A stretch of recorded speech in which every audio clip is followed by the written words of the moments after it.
Hello అండి, ఈరోజు మెంతకూర పచ్చడి చేస్తున్నానండి. ఒక కట్ట మెంతకూర తీసుకున్నాం. దీనికి కావాల్సిన ఐటమ్ కొంచెం పల్లీలు, ఎల్లుల్లిపాయలు, జీలకర్ర, పచ్చిమిరపకాయలు, టమాటా, ఎల్లుల్లిపాయలు బాండిలో కొంచెం నూనె వేసి వేపుకుంటున్నానండి. ఇది కొంచెం దూరగా వేపుకొని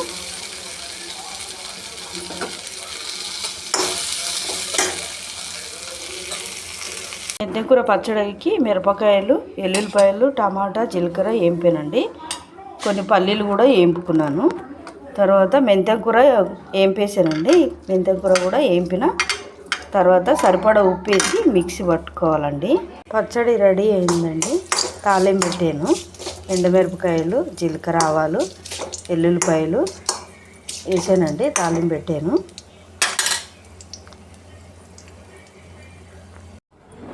మెంతికూర పచ్చడి రెడీ అయిందండి. అన్నీ ఉప్పు సరిపడేసి మిక్సీ పట్టాను. చాలా బాగుంది, టేస్ట్గా ఉందండి. మీరు కూడా ట్రై చేయండి. నచ్చితే లైక్ కొట్టండి, షేర్ చేయండి. చాలా రుచిగా ఉందండి పచ్చడి. Thank you.